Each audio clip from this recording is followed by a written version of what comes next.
देखो, अगर आपने इस चैनल की 3-4 वीडियोस भी देखी होंगी तो आपको इतना तो समझ आ ही गया होगा कि द ट्रुथ इज कि looks do matter. People in general prefer good looking people over अगली लुकिंग पीपल, एंड ये एक जीवन का तथ्य है। वाह। पर द थिंग इज कि जो ये ब्लैक पिल की टीचिंग है ना, ये यहीं पर खत्म नहीं होती है। इनफैक्ट यहाँ पर तो ये स्टार्ट होती है। ब्लैक पिल सिर्फ डेटिंग में अप्लाई नहीं होती कि लड़की को पटा लिया कर, नहीं, it does not work like this. Black pill हर एक मोड में जीवन के अप्लाई होती है। आगे मैं जो भी कहने वाला हूँ वो इस नींबू की तरह खट्टा, कड़वा, कोड़ा सब कुछ हो सकता है। इसलिए मैं पहले डिस्क्लेमर दे रहा हूँ कि अगर वीडियो छोड़ना चाहते हो इसी वक्त छोड़ दो, क्योंकि इंडिया का ग्रेटेस्ट सेल्फ डिस्ट्रक्शन चैनल कौन सा है? Chat tag. एंड ये एक जीवन का तथ्य है। वाह। आपकी जॉब में आपके रिलेशनशिप्स, आपकी फैमिली के साथ आपके रिलेशनशिप्स, आपके फ्रेंड्स के साथ आपके रिलेशनशिप, हर एक रिलेशनशिप के पीछे जेनेटिक कुछ ना कुछ हद तक रोल जरूर प्ले करते हैं। आप किस तरह से ट्रीट किए जाते हो, आपको कैसी सोशल प्रिविलेज मिलती है, ये सब कुछ आपके जेनेटिक पर एटलीस्ट 90% डिपेंडेंट होता है। अगर आपको सोशल प्रिविलेज के बारे में नहीं पता तो let us talk about it. Social privilege का बेसिकली इतना सा मतलब होता है कि लोग आपको किस तरह से ट्रीट करते हैं, आपको क्या क्या चीजें करना अलाउड होती हैं बिना कुछ कहे, बिना एक रिटर्न परमिशन लिए हुए। एक बहुत सिंपल और एक इजी एग्जांपल सोशल प्रिविलेज का मैं तुम्हें ये दूंगा कि जब एक -2 आउट ऑफ 10 मैन मेरी तरह 5 फुट 2 इंच का किसी लड़की को अप्रोच करेगा, हाय बोलेगा, तो वो लड़की उससे चिढ़कर में भी अपने भाई को फोन कर सकती, पापा को फोन कर सकती, पुलिस को फोन कर सकती। वेयरएज 6 फुट 4 इंच का क्रिस हेम्सवर्थ जैसा आदमी अप्रोच करेगा तो वो लड़की उसको कॉन्फिडेंट एंड करिज्मेटिक बोलकर अपने फ्रेंड्स को फोन कर कर चिढ़ा सकती कि मेरे को इतने लंबे और इतने सुंदर लड़के ने, कॉन्फिडेंट लड़के ने अप्रोच किया। पर सोशल प्रिविलेज तो एक ऐसी चीज है जो कि 99% लोगों को कहीं ना कहीं पता होती है, अपनी औकात बेसिकली लोगों को पता होती है। पर रोल्स एक ऐसी चीज है जो कि लोगों को नहीं पता होती। Let us talk about it. Imagine करो एक बुक है, कोई मूवी है, कोई प्ले है या कोई भी तरह की स्टोरी है। उसमें डिफरेंट तरह के कैरेक्टर्स होते हैं जो कि कुछ कुछ काम करते हैं जिससे स्टोरी या प्लॉट आगे को मूव फॉरवर्ड होता है। उसमें आपके पास मेन हीरो होता है, विलन्स होते हैं, एक मेन हीरो का बेस्ट फ्रेंड होता है जो कि हमेशा फनी रहता है, एटसेट्रा एटसेट्रा।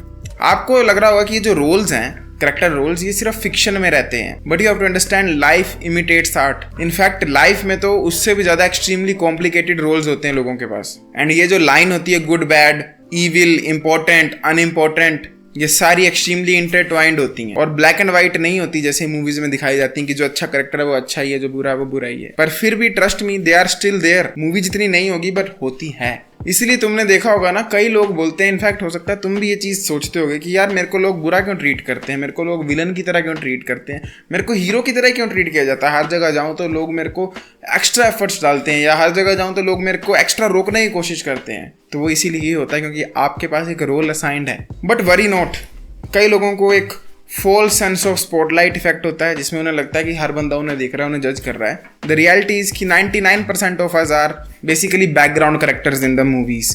जो चले होते हैं ना फुटपाथ पे, जिनका कोई महत्व नहीं, कोई अस्तित्व नहीं, बस है तो है, कोई केयर नहीं करता, हम लोग वो होते हैं। एक और एग्जांपल देता हूँ। मान लो एक 6 फुट 4 इंच का giant S, wide S fuck बंदा और एक 5 फुट 3 इंच का पतला सा दांत बाहर का ऐसे करके निकले हुए बंदा, ये दोनों फुटबॉल का मैच खेलते हैं। तुम्हें क्या लगता है ऑडियंस किसको चेयर करेगी ज्यादा? उस 5 फुट 2 इंच के दांत निकले हुए पतले सूखे हुए बंदे को, या फिर वो 6 फुट 4 इंच के वाइड एस फक बंदे को? किसको ज्यादा चेयर्स मिलेंगी? ऑनेस्टली ओपिनियन बताओ कमेंट सेक्शन में। सच तो तुम्हें ही पता है किसको चेयर मिलने वाली है। एंड अगर मैं अपने ओपिनियन में बताऊं तो ये ब्लैक पिल की सबसे ज्यादा कड़वी और सबसे ज्यादा चुभने वाली सच्चाई है। पर क्या कर सकते हैं, सच तो सच ही होता है।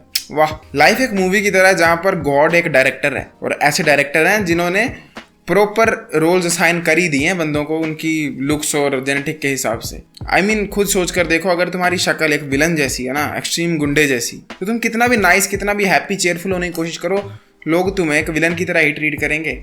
लोग तुमसे डरेंगे ही। लड़कियां रात को तुम्हारे पास नहीं आना चाहेंगी क्योंकि तुम्हारी शक्ल वैसी। I mean, एक छोटा सा एग्जांपल दूं तो मेरे पापा की आवाज बहुत ज्यादा भारी है, ठीक, वो बेसिस्ट है आवाज। एक बार मेरे पापा का मेरे को फोन आया, मेरे दोस्त ने उठाया एंड हेलो सुनते ही मेरे दोस्त ने डर के मारे मेरे को फोन दे दिया। एंड आई वाज थिंकिंग कि मेरे पापा विलन तो है नहीं, यट स्टिल उनको वैसे ट्रीट किया जा रहा था जैसे विलन हो, ले ले फोन ले ले। एंड उस वक्त मेरे को ये रियलिटी हिट हुई कि अगर मेरी आवाज वैसी होती, इतनी ज्यादा भारी, तो अगर मैं किसी लड़की को हाय बोलता, हेलो बोलता फोन पर, मोस्ट प्रोबेबली वो भी मेरे से डर जाती। I mean, जो बंदे विलन की तरह दिखते हैं, जो गुंडे की तरह दिखते हैं, या फिर जो अप्रोचेबल नहीं लगते हैं, जिनको देखकर एक क्रीपी सी वेड सी फीलिंग आती है, वो लोग पूरा जीवन भर ट्राई करते रहते हैं नाइस बनने की, रिस्पेक्टफुली बात करने की, अपने आप को मैनर्ड रखने की, गुड ड्रेस करने की। यूट्यूब पर बेस्ट ड्रेसिंग हैक्स देखते हैं, वो खुद को फोर्स करते हैं नए लोगों से मिलने को, एक्सपेरिमेंट्स करते हैं, न्यू हॉबीज को अपनाते हैं, अपने जीवन को फुलेस्ट जीने की कोशिश करते हैं। पर बदले में उनके पास जो रिजल्ट होते हैं, सक्सेस होती है, वो बेयर मिनिमम होती है। वेयरएज जब कोई 6 फुट 4 इंच का extremely majestic looking Chris Hemsworth जैसा cheerful, vibrant, tall, dark and handsome type का बंदा एग्जिस्ट करता है ना, सिर्फ एग्जिस्ट इस धरती पर कदम रखता है ना, तो उसको स्पेशल ट्रीटमेंट मिल जाता है। और वही उसके अकम्पलिशमेंट्स का ना अंत है।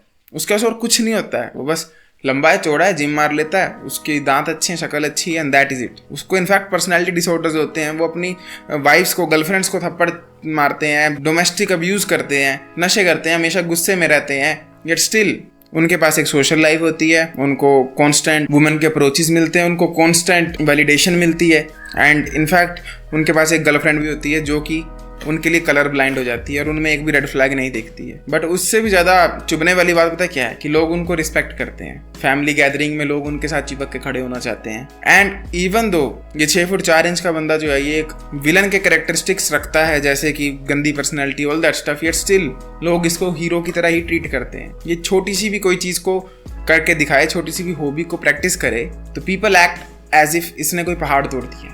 इसकी एक भी एफर्ट को लोग अनरिकॉग्नाइज नहीं जाने देते हैं, हर चीज की तारीफ करते हैं, हर चीज को अप्रिशिएट करते हैं। वेयरएज जो 5 फुट 2 इंच का बेचारा बस शक्ल से बुरा आदमी है, हर तरह से खुद को इम्प्रूव करता है, नई नई चीजें ट्राई करता है, पर क्योंकि वो अगली है तो उसको हमेशा वो अंडरडॉग वाला पार्ट प्ले करना पड़ेगा। वो कभी भी उस अंडरडॉग वाली पर्सनैलिटी से, उस मेहनती वाली पर्सनैलिटी से बाहर नहीं निकल पाता है। इवन जब यही दो लोग 6 फुट 4 इंच का एंड 5 फुट 2 इंच का दोबारा मिलते भी है ना फ्यूचर में, तो इवन दो 5 फुट 2 इंच वाले ने खुद पर कितना भी एफर्ट डाला हो, कितनी भी मेहनत की हो, कितना भी खुद को इम्प्रूव किया हो, बट स्टिल वो 6 फुट 4 इंच वाला बंदा इवन 20 साल बाद भी ज़्यादा रिस्पेक्टेड होता है among the peers, among the best friends जो कि कॉलेज में हुआ करते थे। मतलब it did not really even matter कि वो 5 फुट 2 इंच के बंदे ने कितनी एफर्ट डाली, कितनी मेहनत की, क्योंकि at the end of the day वो लूज़र ही बना।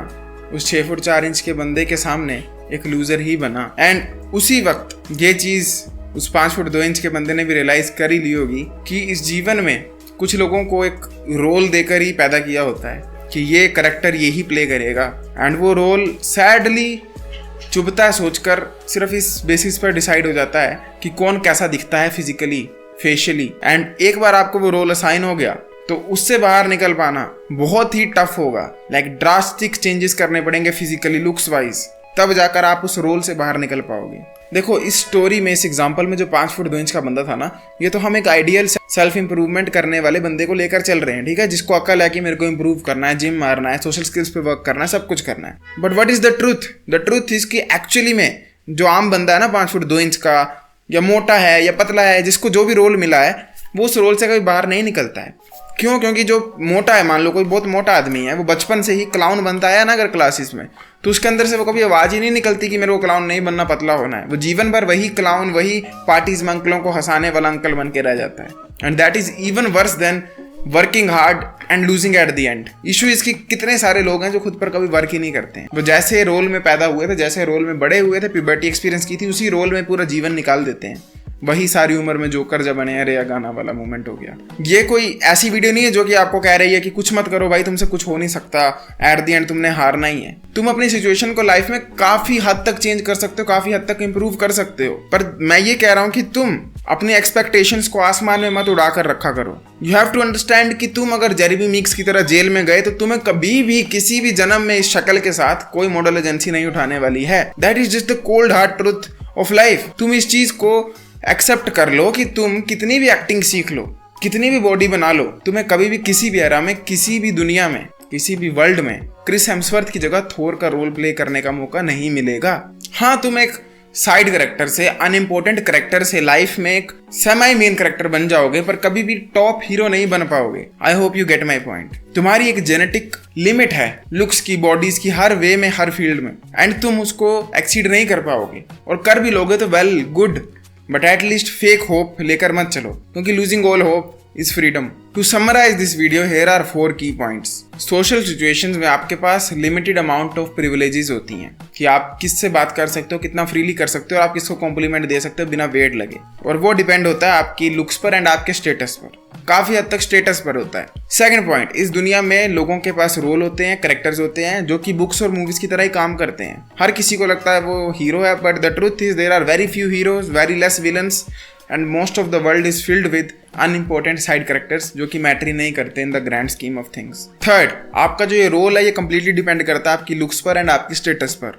फोर्थ, आप अपने लुक्स को एक जेनेटिक लिमिट के ऊपर क्रॉस नहीं कर सकते। आप रॉबर्ट पैटिंसन नहीं बन सकते, आप जेरेमी मीक्स नहीं बन सकते, आप ऋतिक रोशन नहीं बन सकते। हाँ, आप बहुत ज़्यादा अच्छे दिख सकते हो अपने करंट रूप से, पर आप किसी और से ज़्यादा अच्छे नहीं दिख सकते। और आपको ऐसी अनरियलिस्टिक एक्सपेक्टेशन कभी भी नहीं रखनी चाहिए, चाहे वो जिम की बात हो या शक्ल इंप्रूव करने की बात हो या पैसे कमाने की बात हो। Always compete with your own self. अपने कल के पास्ट के साथ compete करो, कल के पास्ट को इंप्रूव करो। कभी भी किसी और सेलिब्रिटी, किसी और एक्टर, किसी और मॉडल से खुद को कंपेयर करने की बिल्कुल भी आपको जरूरत नहीं है, क्योंकि वो एक फेक वर्ल्ड है, वहां पर फेक होप है जो कि आप कभी भी अचीव नहीं कर पाओगे। मैंने एक आर्टिकल लिखा है कि किस तरह च्युइंगम जो है ना वो आपकी पूरी फेशियल स्ट्रक्चर को इंप्रूव कर सकती है और आपके फेस को काफी हद तक फॉरवर्ड ग्रो कर सकती है, आपके फेशियल फीचर्स को शार्प कर सकती है। आप उस आर्टिकल को फ्री में पढ़ सकते हो, लिंक मैं डिस्क्रिप्शन में और पिन कमेंट में डाल दूंगा। Make sure you check it out. अगर आप इंटरेस्टेड हो मेरे साथ 1-to-1 कोचिंग कॉल में बात करने के लिए, check out the first link in description में मेरा आपको insta page and discord server मिलेगा, दोनों को ज्वाइन और फॉलो बटन दबा दो। I will be seeing you next time. Till then as usual,